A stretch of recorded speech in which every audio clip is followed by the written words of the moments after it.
டெல்லியில் காங்கிரஸ் மூத்த தலைவர்கள் சோனியா மற்றும் ராகுல் காந்தியை சந்தித்த முதலமைச்சர் மு.க.ஸ்டாலின் ஆளுநர் விவகாரத்தில் காங்கிரஸ் ஆளும் மாநிலங்களின் ஒத்துழைப்பை கோரியதாக தகவல் வெளியாகியுள்ளது.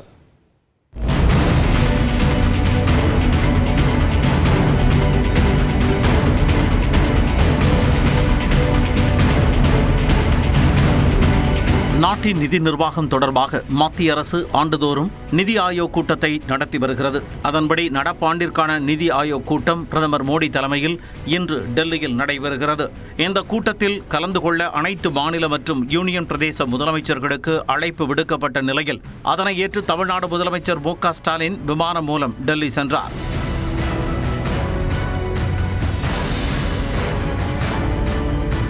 டெல்லியில் காங்கிரஸ் மூத்த தலைவர்கள் சோனியா காந்தி மற்றும் ராகுல் காந்தியை முதலமைச்சர் மு.க.ஸ்டாலின் சந்தித்தார்.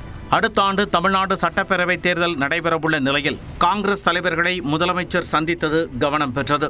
இந்த சந்திப்பின் போது தமிழ்நாடு ஆளுநர் விவகாரத்தில் குடியரசுத் தலைவர் அனுப்பியுள்ள கேள்விகள் தொடர்பான வழக்கு விசாரணை நடைபெறும் போது அதில் காங்கிரஸ் ஆளும் மாநிலங்களையும் மனுதாரர்களாக இணைக்க வேண்டும் என்று முதலமைச்சர் மு.க.ஸ்டாலின் வலியுறுத்தியதாக தகவல் வெளியாகியுள்ளது.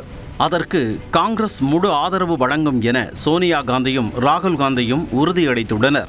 காங்கிரஸ் தலைவர்களுடனான சந்திப்பு குறித்து தனது எக்ஸ் பக்கத்தில் பதிவிட்ட முதலமைச்சர் மு.க.ஸ்டாலின் சோனியா மற்றும் ராகுல் காந்தியை சந்தித்தது குடும்பத்தினரை சந்தித்தது போல் இருந்ததாகவும் ஒவ்வொரு முறை சந்திப்பின் போது ஓர் அரவணைப்பு கிடைப்பதாகவும் குறிப்பிட்டார். தொடர்ந்து டெல்லியில் உள்ள வைகை தமிழ்நாடு இல்லத்தில் நடைபெறும் கட்டுமான பணிகளை முதலமைச்சர் மு.க.ஸ்டாலின் ஆய்வு செய்தார்.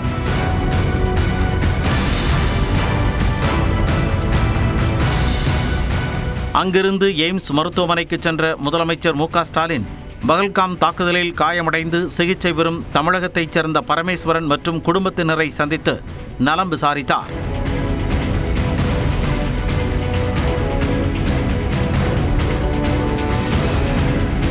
இதனிடையே பிரதமர் மோடியை சந்திக்க முதலமைச்சர் தரப்பில் நேரம் கேட்கப்பட்ட நிலையில் நிதி ஆயோக் கூட்டம் முடிந்த பின் மாலை 4 மணி முதல் 4:30 மணி வரை நேரம் ஒதுக்கப்பட்டுள்ளது. இந்த சந்திப்பின் போது தமிழ்நாட்டிற்கு நிதி ஒதுக்கீடு உள்ளிட்ட முக்கிய பிரச்சனைகள் குறித்து முதலமைச்சர் மு.க.ஸ்டாலின் விவாதிப்பார் என எதிர்பார்க்கப்படுகிறது.